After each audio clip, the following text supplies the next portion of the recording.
Good afternoon, everyone, and thank you for joining today's Watch and Learn webinar, How Tools Enable Inclusive Learning Within Remote Teams, 4 must-haves for virtually supported inclusive learning.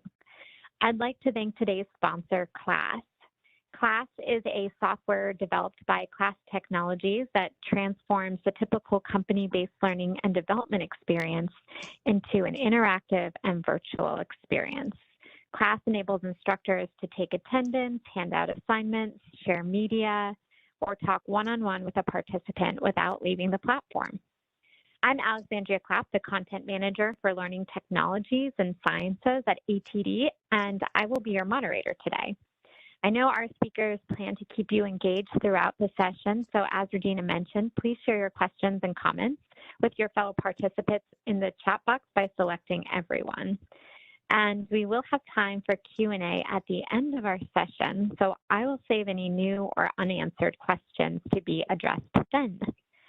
And now I'm very pleased to introduce today's speakers, Eric Polite, Myra Barton, and Chris Olson.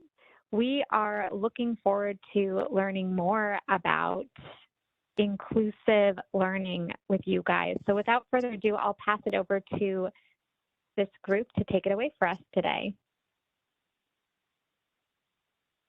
Great, thank you very much. I'm going to share my screen here for everybody. 1 second, and I'll pull it up and can take a look at our deck that we have to share today. So thank you everyone for the kind warm up there. My name is Chris Olson, I'm with Class, and here's the topic we're going to tackle today is how we can enable inclusive learning with remote teams. So basically, how do we address providing an inclusive learning environment virtually? And I would also argue hybrid as well, because I know that is that's kind of roped into when we say virtual, it kind of includes that as well. So what we plan on going through today is going to be a quick introduction of ourselves and kind of the expertise that we have brought together today. And we're going to tackle the importance of inclusive learning. You know, it's probably kind of a given at this point in the market today, but what we'll do is we'll say why it's so important and how prevalent it has become. And then we'll dive right into it. So we're going to be real quick on 1 and 2 and jump into option number 3 here, so we can focus on the different tactics and strategies and guidance that we'll get from the thought leaders that we have today on how we can make our learning programs to be more inclusive in our virtual environments. And then we'll wrap it up with any catch-all questions at the very end. So what we'll do is, as we go through the 4 must-haves, we'll be sure to take and entertain questions as they come through at the end of each topic. And then anything burning that we have left that we need to address, we'll tackle that at the end of the call. All right, so first off, I'm going to take us to the list of panelists that we have here today. So we're joined with Eric Polite.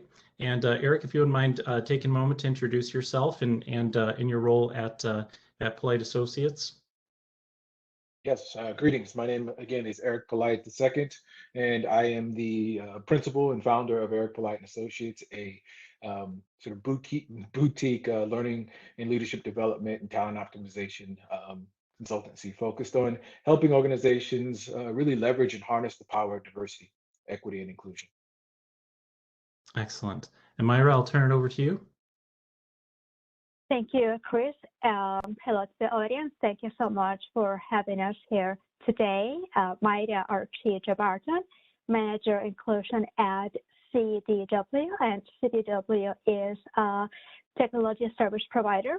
We are a global organization. Specifically, I am part of the Diversity, Equity, and Inclusion team, and I am the manager of the department.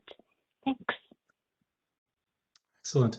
And myself, Chris Olson, I'm with Class Technologies, and so we'll talk about Class and what it is and why we are so interested in this topic and why we're supporting this today. And I'll play the role of moderator today. So I just want to acknowledge that I'm a white, blonde-haired, blue-eyed American that has a background in corporate banking, and so I'm here not to provide the advice. I'm here to play the role of the leader and ask those questions to gain those diverse perspectives to help bridge the gap between learning and those that are diversity inclusion practitioners in this space. So, all right, with that, we'll go ahead and move on to the, oh, looks like the slide is stuck. There we go. Just a quick introduction in class and why we're vested in this topic is that we are a virtual learning platform that is built on Zoom, so we have a direct partnership with them. And so what we really want to solve for is to help support remote learning and make it accessible to all, and really improve the experience between the student and the learner, and I'm sorry, the instructor and the learner. So with that is to basically, we want to just remove that friction, enable that experience, and increase engagement. And above all, we want to make sure that we are really being inclusive and intentional in the practices of how we do that, to make sure that our product is going to support all various of categories.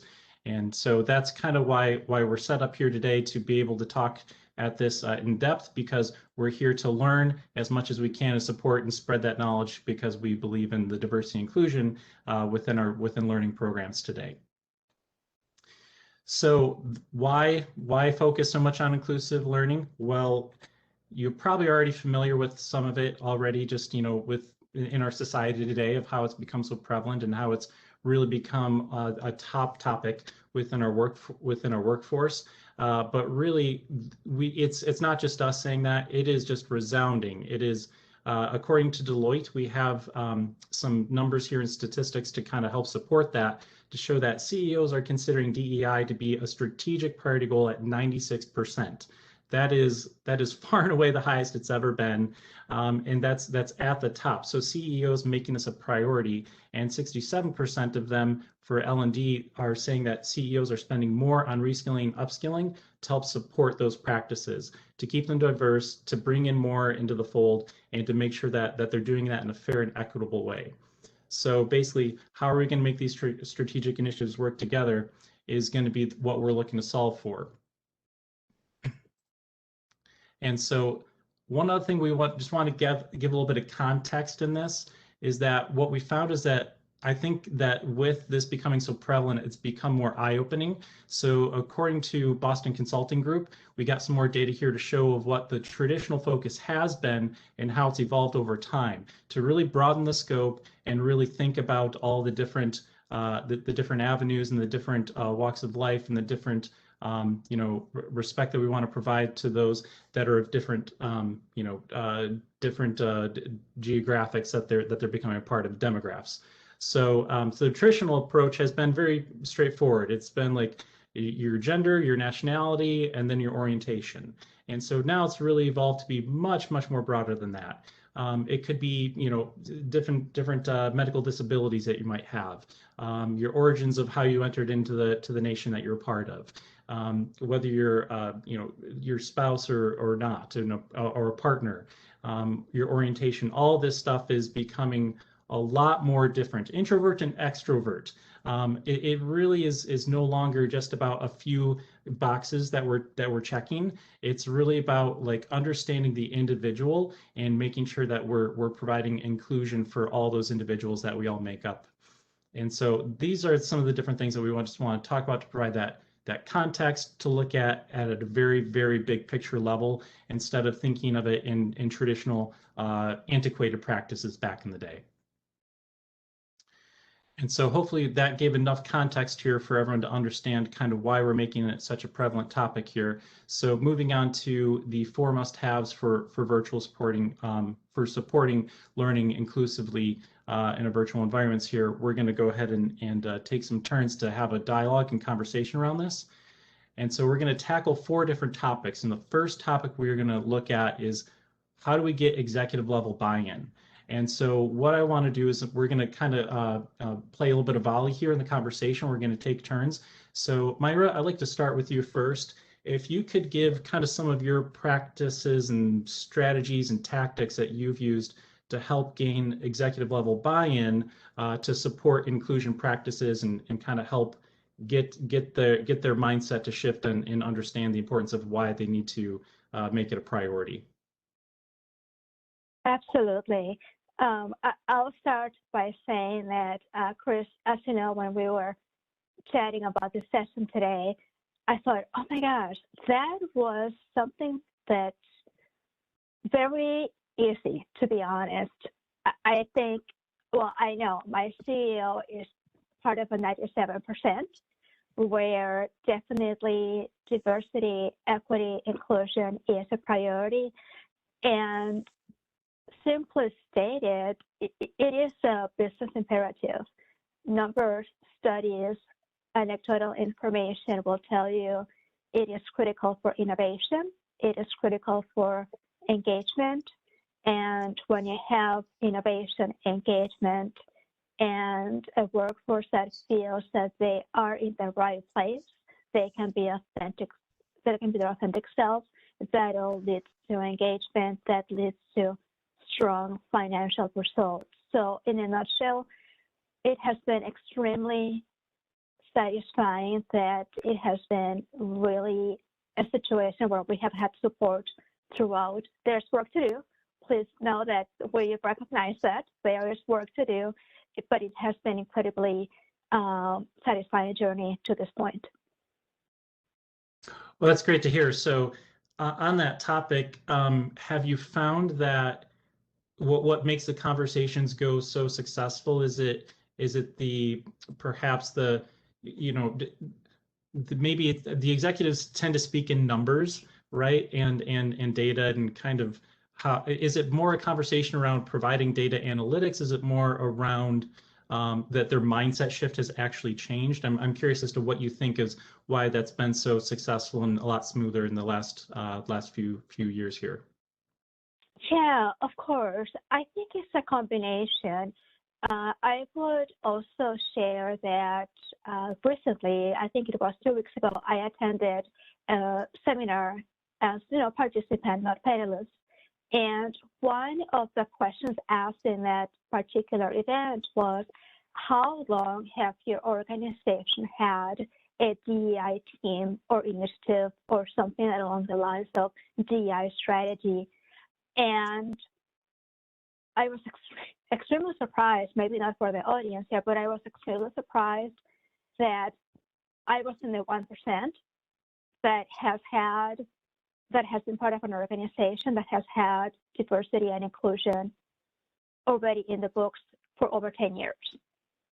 Already a team that has handled or that is focused on that. Of course, I think that things have accelerated in the last 18 months, but we have had that as a core value, and that makes things that much more relevant. But yes, we're also a sales organization, and numbers count. And when you can relate how your workforce is going to influence and help you get those sales goals accomplished, that conversation gets to be more richer. And I will also add, we do not manufacture a product. What we do is we really sell mind share. We help our customers craft solutions for their IT situations. So our secret sauce, honestly, is our talent. So that has always been, and I think that is a key ingredient to our success. And of course, like I said, there's work to do, but I would be remiss if I do not highlight that it is not a new thing for us. It is not a flavor of the month, as sometimes people would refer to things like this. It is really critical. It's part of our fabric. Makes a lot of sense. I think everyone can relate to the talent war that that's going on, or has been going on. So yeah, that's great. Great, excellent. Now, Eric, I'd like to turn it over to you for a second. And if I could, we've had previous conversations, of course, and one of the things that struck me is that oftentimes when people try to communicate with the C-suite is to, trying to, make it about just numbers, right? And that's really kind of almost counterintuitive, because yes, you want the byproduct to be better performance, better revenue, all that good stuff, right? But you told me it's really about changing the mindset shifts and changing hearts. So I'd love for you to kind of weigh in on that and kind of give your perspective on how to involve and how to engage with the executive level in these kind of conversations. Really to build off what Myra said, I think it's important to have multiple tools in your tool belt to meet the needs or speak the language of the C-suite. So if that is numbers, go in with numbers and be ready to speak to that language, but lean also into this piece of not just the head, but the heart. When I talk about the heart, it is actually the stories of people. the places where there is pain, maybe even trauma or dissatisfaction with the status quo that lends itself to making some swift changes in how business is done. While it seems like a bit of a cliche now, um, Myra said it, like people are your greatest asset. They are your greatest asset. But also in our work, in my work, working with clients and experience in this work for the last 20 years, 99% of problems in organizations or challenges are people problems. So how do we create space for them? And that's fine. Most organizations are functional despite that, right? Despite those people challenges, they are having some modicum of success. But you know, what can we unlock by um, building skill and helping people really, like I said before, leverage the power of diversity. On its own, it's really neutral and active. In fact, it actually creates challenges, um, you know, and in some cases causes conflict. It has to be leveraged. And that means that people need the skills, particularly leaders and managers, to do that.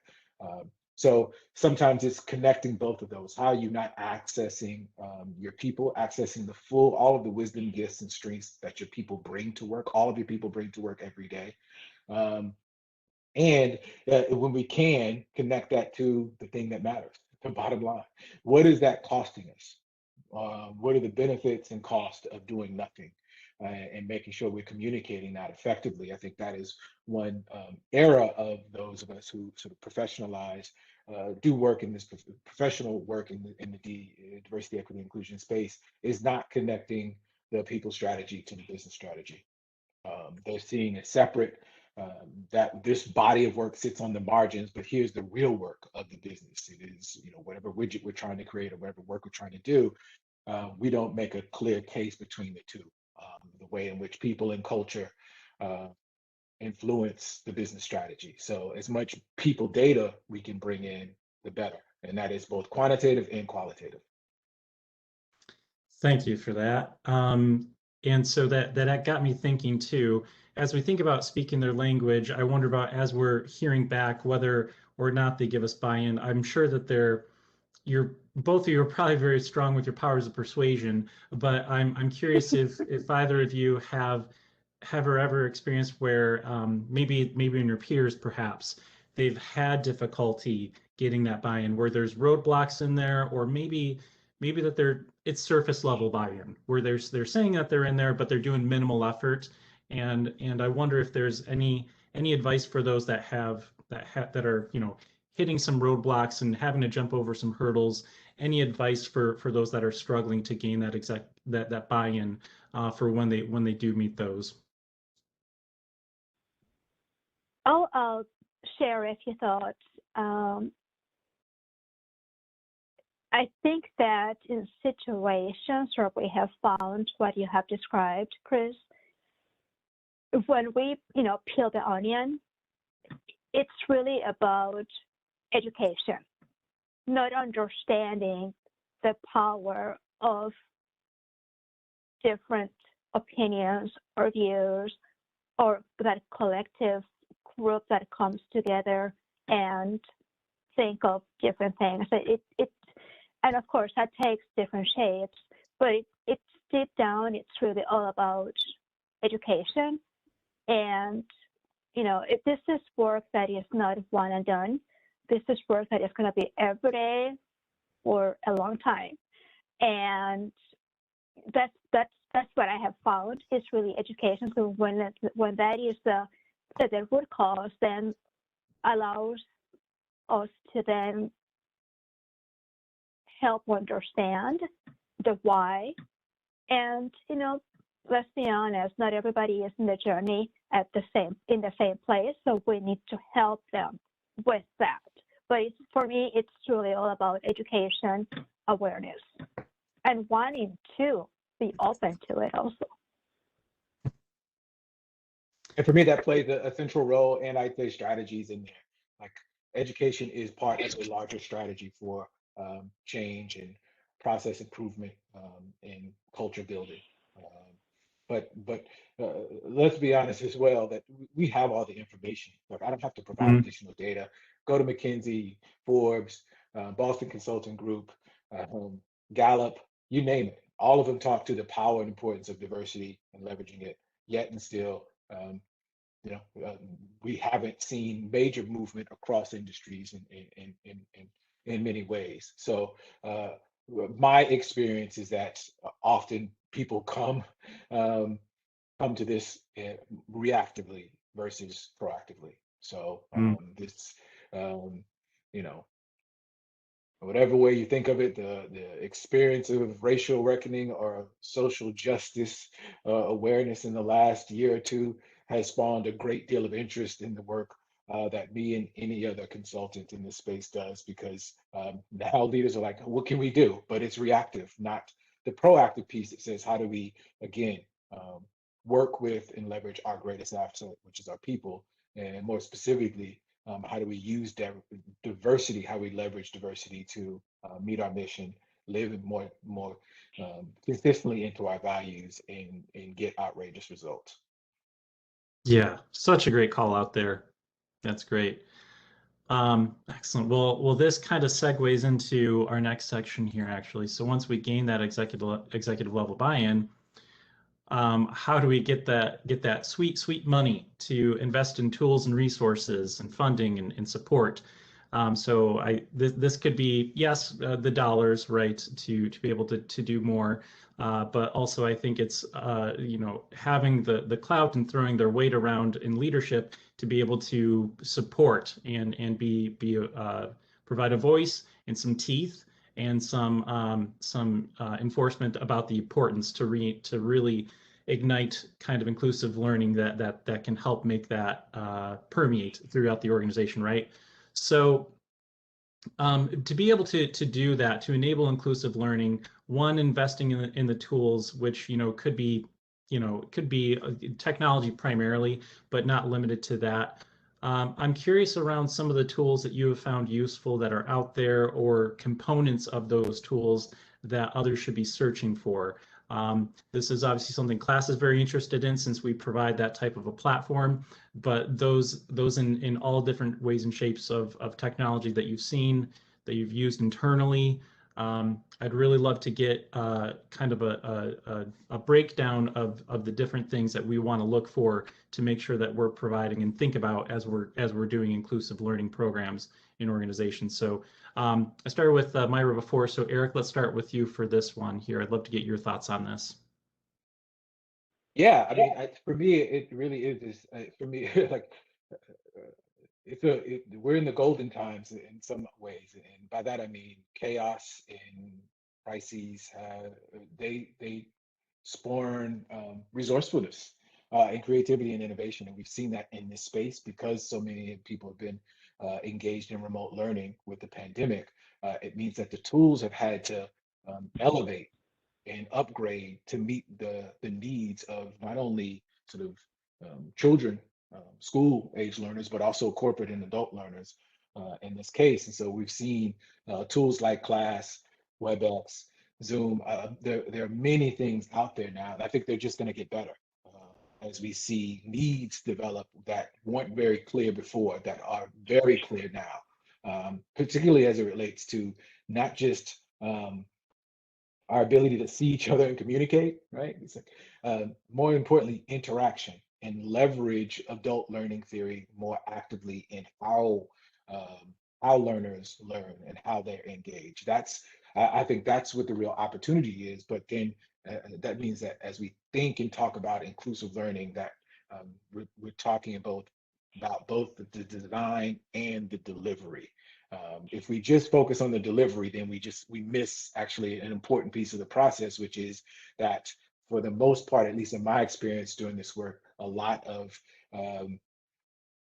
what we think of as sort of diversity education or DEI learning is kind of stuck in the Stone Age, meaning that it isn't built on a strong body or strong foundation of adult learning theory, and trying to connect people through repetition, retrieval, spacing, questioning. It often it consists of training events versus learning journeys.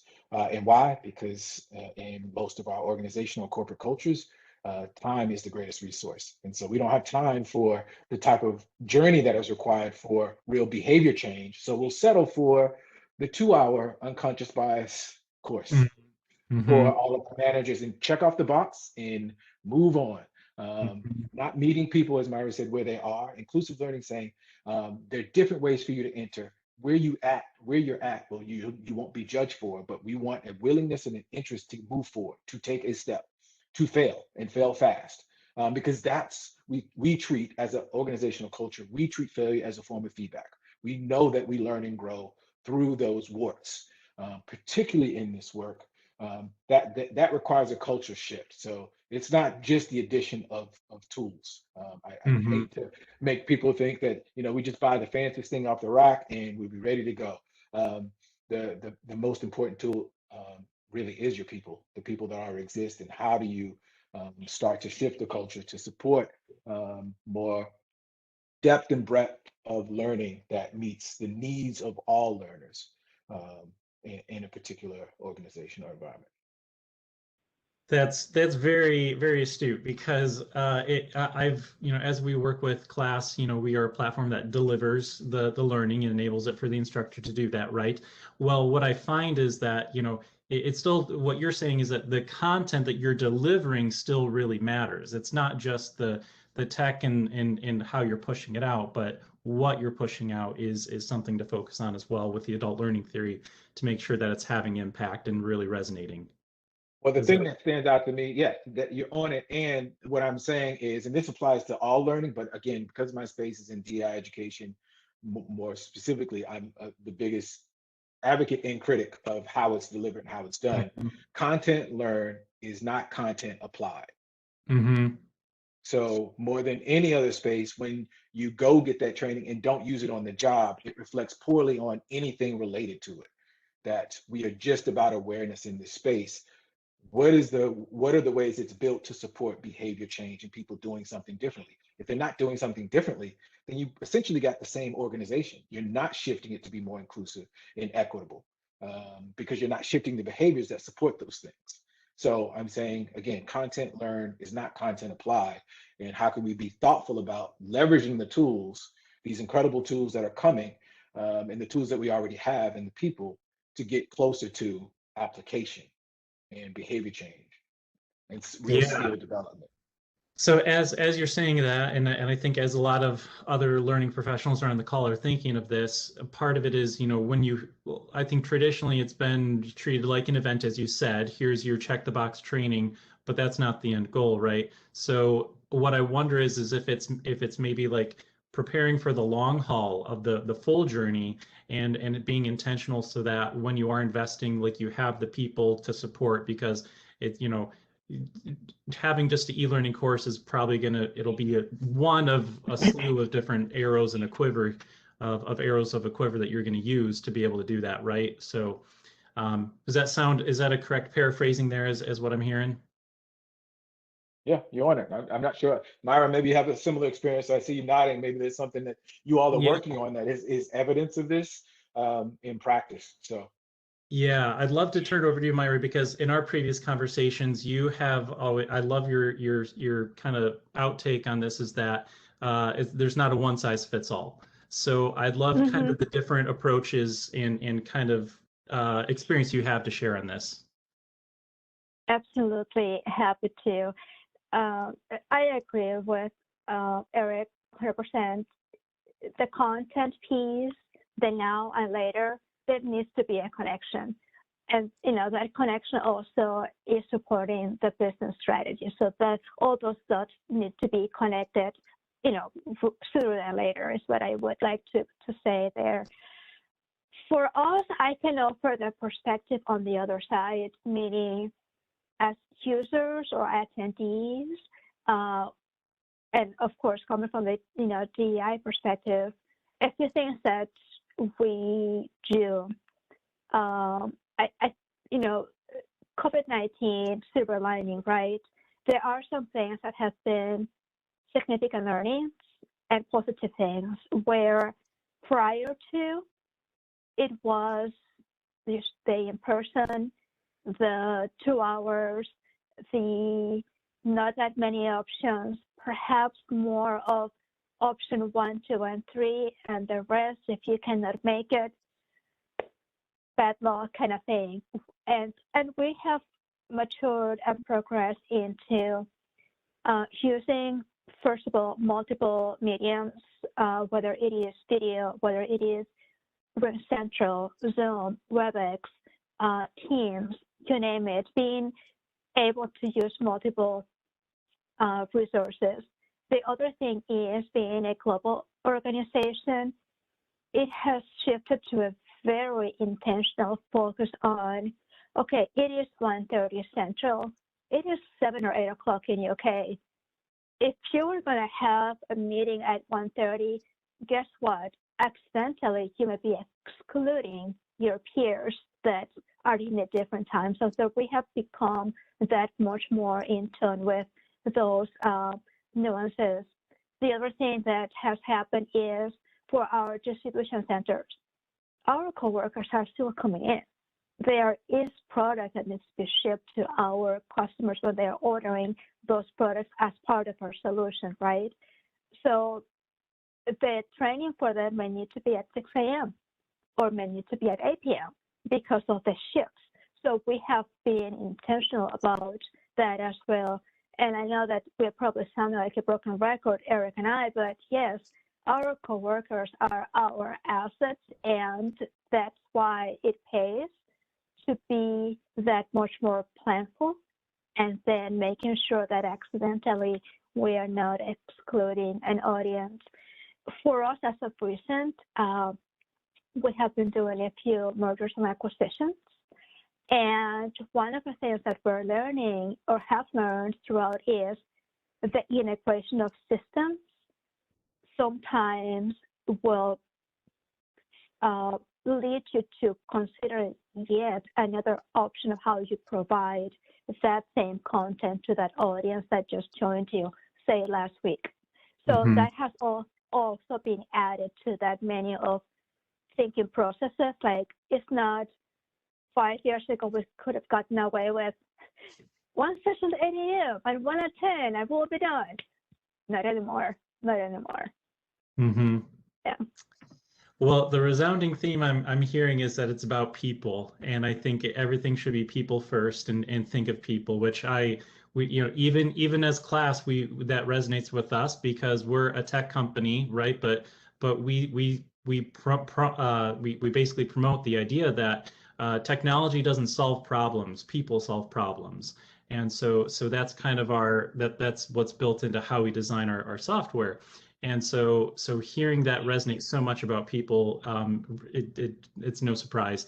And that's actually a perfect segue into our next topic, actually, is training your organization's leaders to coach inclusively. Basically, I think what I'd like to talk about here is how we involve the people in your organizations to be champions and to help support and promote inclusivity, and do it not so much in a one-to-one way, because I think that there is a lot, there's a lot of individual contributors that can really find ways to support, but I would love to get some of the strategies that you do to think of it in a much larger way, to have maximum impact here. And so we'll go ahead, and if it's all right with you, Myra, I'd love to turn over you again to start and kick us off with this one. I know you have a lot of work that you've done with your ERG, BRG setups, and how those play a role.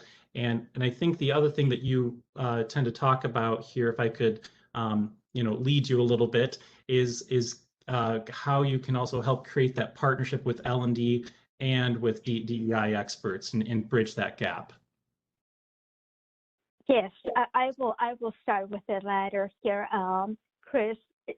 We have a great relationship with our organizational capability team, and additional context for the audience.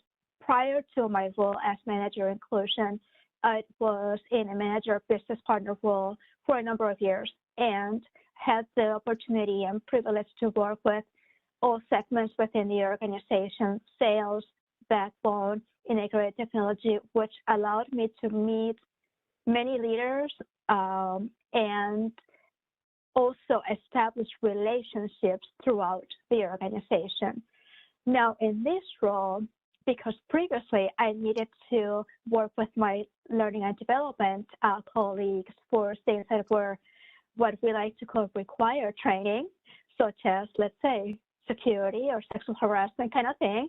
But because I had those relationships built very seamlessly, I have been able to continue those partnerships and have them help the business resource groups with some of the programming that is specific to the BRG community with business resource groups, BRG here at CDW. One example that I can share with the group is specific to our distribution centers. I was one of the groups that I supported for a number of years, and we partnered, or development, my team, and we brought to the coworkers a 3-part series on career development. So that started with strategy and how this department fits in the larger scheme of things, right? Then number 2, it was about this is your role, and these are other roles in these various departments that we discussed already in session number 1. And then session number 3 is now you know about strategy, organizational structure, your role, how it fits in the big picture, you're interested in progressing, here are some potential career paths for you. And that session 3 also went into the interview process, resume writing, basically getting ready for those types of movements. I will tell you, it was fantastic. Survey feedback was tremendous. Coworkers really enjoyed it. Again, it was one of those where one size doesn't fit all, so we needed to customize that training so it was relevant for that audience. And we are bringing it back. So I'm pretty excited that that content resonated and coworkers are interested in continuing to invest time and effort for their own development. Excellent. I find that very helpful. I would imagine the rest of the listeners are as well too. And on that note, I need to work on my inclusivity here as well and not forget about any questions that may have come through chat. Apologies as I was focusing on my shared screen. So Alexandria, I just want to do a quick check-in with you to see if we've had any questions on or comments of note that we want to share with the group that we've covered so far. Sure. So there are some comments too. I don't know if you guys are able to see them. Folks are just saying they're working on similar things or that they're working on for the future. So you guys do have some of those in here. Teresa asked, what are some ways to gather feedback and insights into what learners would like to learn? Great. Yeah. And it's not directed to anyone. I know we talked about that. It isn't directed to anyone, so I'm not sure if you guys, how you guys want to answer. Well, yeah, I'll try to. Oh, go ahead, please, Myra. Yeah, I was going to say real quick is that for us is twofold: is survey and anecdotal. So feedback from surveys we receive, or if we have a request, but always the final outcome will have some sort of link to that business strategy, whether it is workforce, whether it is upskill, whether it is retention, whether it is something else. But there is that connection, but it's typically through feedback that comes in multiple ways, whether solicited or unsolicited. Yeah, excellent. Perfect. Well, and we got another comment that was just coming in because I'm going to kind of turn this over to Eric as well too, because the other thing that I want to actually address is kind of really dovetails into that of what skills do you see that are necessary to help like what are the skills that we're going to need to provide to help to make sure that that we have leaders that are going to be able to coach inclusively. And because actually someone else just chatted through, Jennifer brought that in as well through the chat. So I just want to turn that over to you to kind of see what, in your experience, what are some of those skill sets and behaviors that you think are going to be vital in order to enable that? I'll actually follow up on the question that was asked about gathering data about what learners would like. Yeah, needs assessment, all that stuff is good. I think you also need to have a perspective. That's what they would like to learn. You need to have a perspective on what they need to learn. What do they need to know to deliver, again, on the values, mission, and vision of the organization. That means looking at two pieces for me. One, which is which is core, meaning is there a core curriculum that everyone understands about your work, particularly around diversity and inclusion, but it means building shared language. What do we mean when we say these terms? I think, at least the organization I work in, we say DEI, DEI, IDE, we got belonging now, we got IDB, ID, like so many acronym soup, which means we have more room to not even understand the language that we're using and what it means to the organization. So at a base level, it is making sure that people are aligned around language and in some base skills that you want everyone to have in an organization. So there's core, but there's also bespoke. And I think that's where the real opportunity is to design things, as we keep saying, for individual learners, but also for cohorts of learners. For me, that is the managers. So when we think about leaders coaching inclusively, for me, that goes most immediately to managers. And I push my clients, it's like, if you're going to spend money, yes, you can spend money for everybody to get everything. The place where you're going to get the highest return on investment as it relates to building an inclusive culture is with your managers, because they drive culture. Individual contributors' experience of an organization is directly correlated to their experience and level of trust with their direct supervisor. That, if we go back on that correlation, do we believe that all of our leaders, all of our managers, particularly mid-level, frontline leaders, have the skills, capacity to work and lead across lines of difference, to manage and drive a diverse team? If not, then we need to get really clear about what those skills are, right? Creating psychological safety, building trust and trusting relationships across lines of difference, emotional intelligence, self-awareness as a foundational component of it, looking at work styles and bias and ways in which your own bias triggers and blind spots might limit your effectiveness and your ability to connect with people across lines of difference. So, conflict and conflict competence. Most organizations, like most people, are conflict diverse. Conflict is a part of the work. That we crash into each other, but also conflict can be a source of creativity and innovation. So when we get clear about the skills, we can start working on those things and designing education that meets those needs. But I would say that one of the main places to do that work, particularly around building inclusive culture and inclusive learning culture, because I also know that the difference between scrap learning and learning transfer is manager engagement. In other words, when I do any type of training or learning, whether that is hard skills or, as Simon Sinek said today, human skills instead of soft skills, who's checking to say, how did it go? What'd you get out of that? What do you want to do next? How is it connected to your larger goals?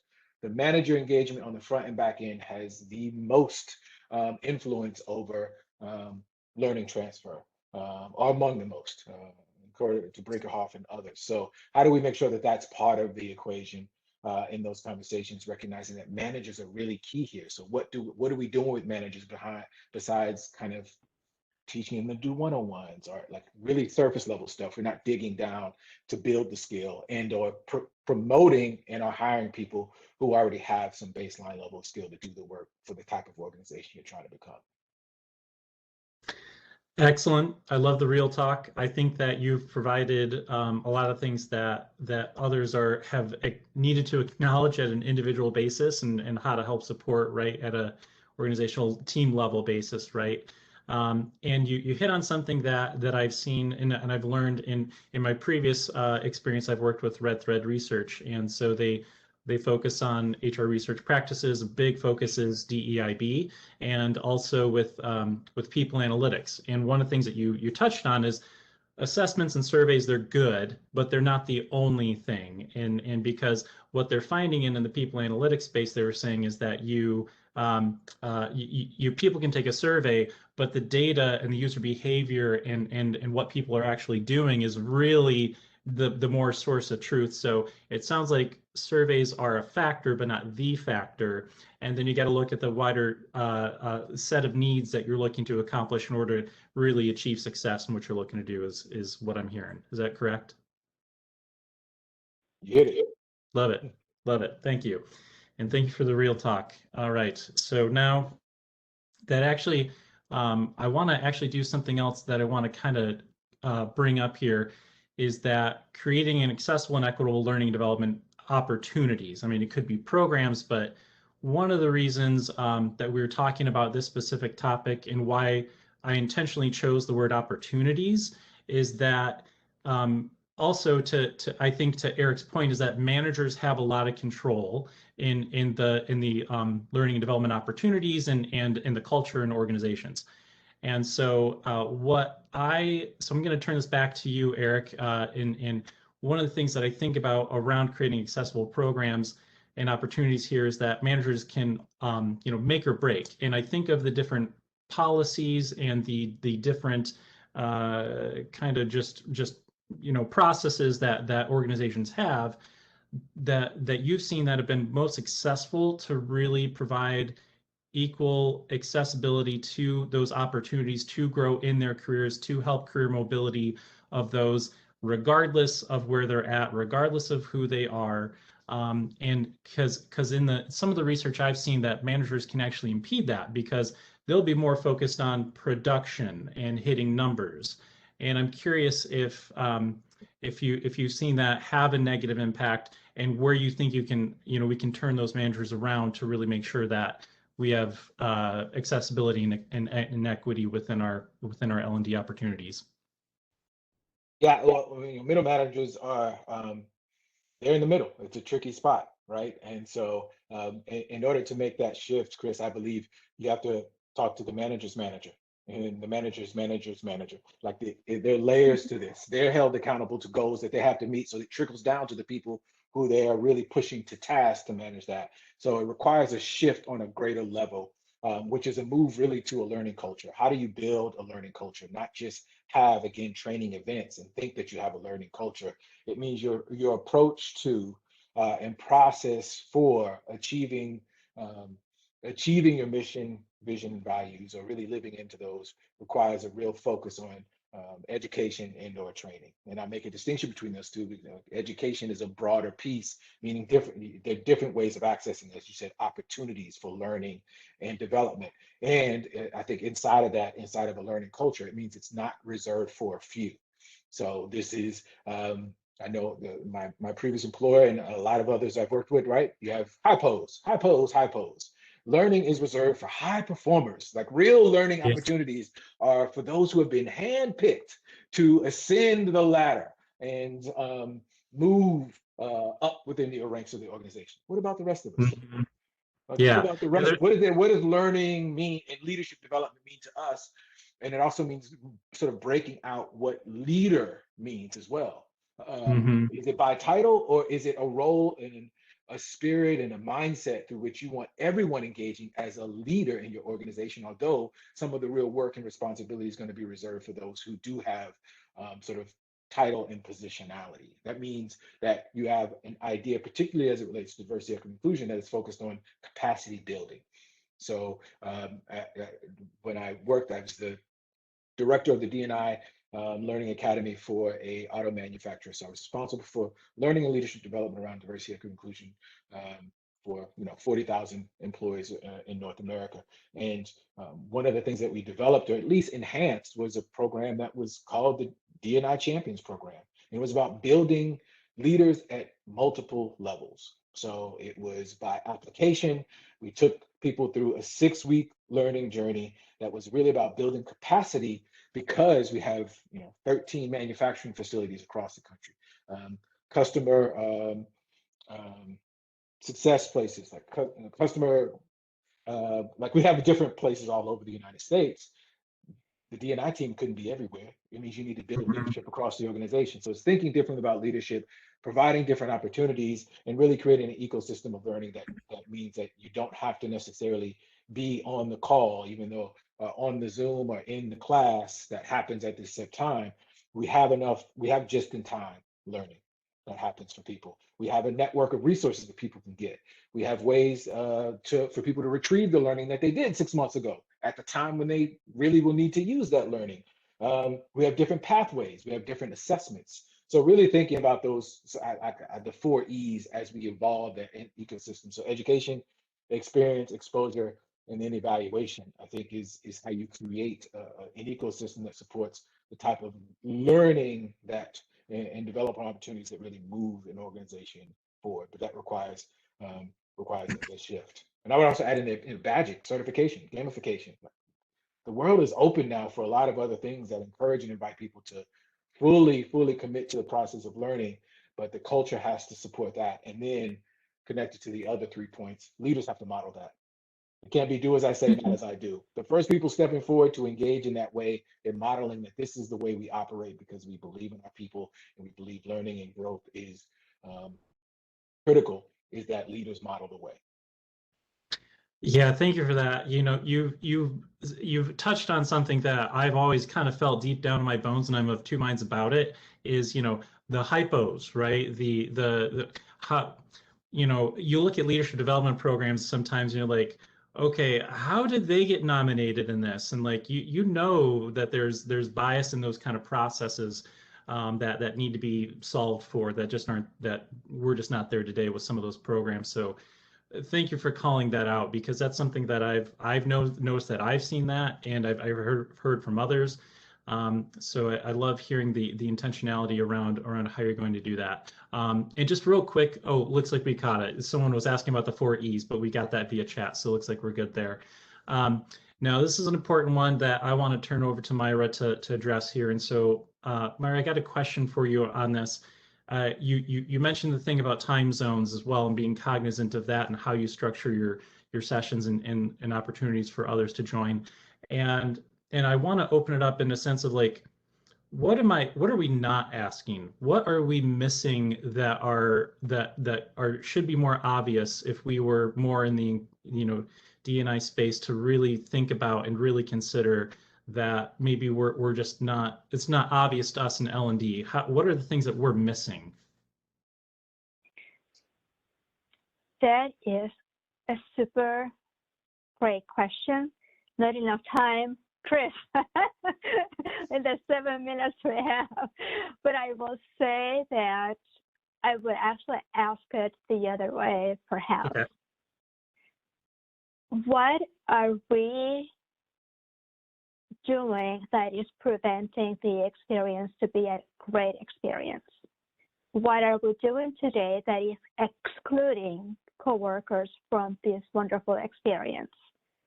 And this kind of the other way around, that reverse thinking, but that's probably a good way to look at what are we not doing. If we think about it, how can it be better? But I would also say that when I look at accessibility, equity, as we have it listed here on the slide, there are some things that can be done today. And, being, of course, in the technology organization, one of the things that we were not doing and we are doing now, and it has been received with open arms, is closed captioning everything we do video. And we also use WebEx, and we have the WebEx with the licenses that have closed caption. And it can also provide you with a transcript of that particular event. That could seem a very small thing, but it really isn't. And we have coworkers in our workforce that are deaf, and that has been really a tremendous enhancement.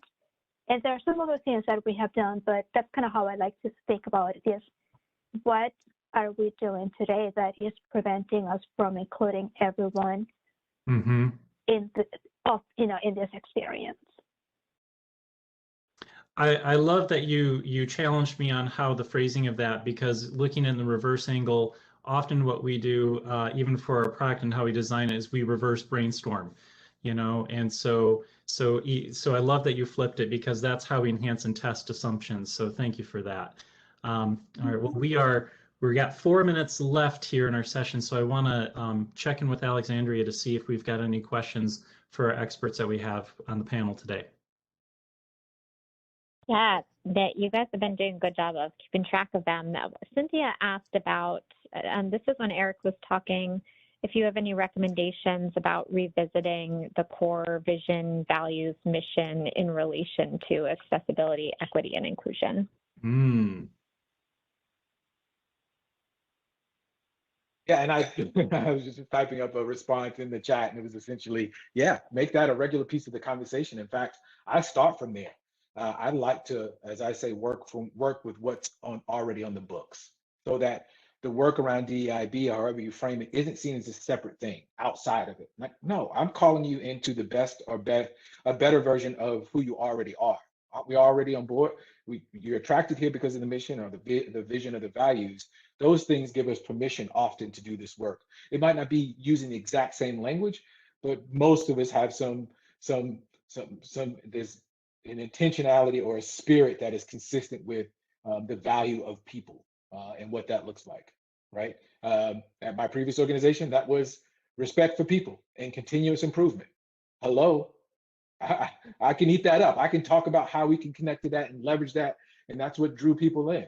Respect for people. It is about connecting to people and who they are. So the platinum rule versus the golden rule. Wonderful. Continuous improvement to me doesn't mean just the products. It means us as individuals. So it means continuous learning.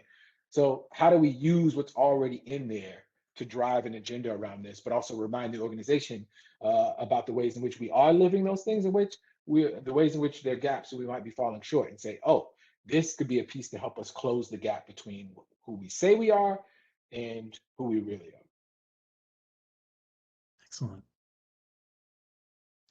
Anything else? Any other burning questions, Alexandria? Yeah, there's one more that just came in. Of the 4 must-haves, the 4 E's, which resonates with you the most, and what's the #1 pointer you can highlight? So maybe we could get an insight from Eric and Myra. Well, I didn't go to them in depth, and it is built off of, the idea behind it is connected to some of the work around 70-20-20-10, and even that's, been not debunked, but changed around. So I won't go into that in full, but just the idea that we spend so much time in education when education yields the smallest return on investment, meaning training.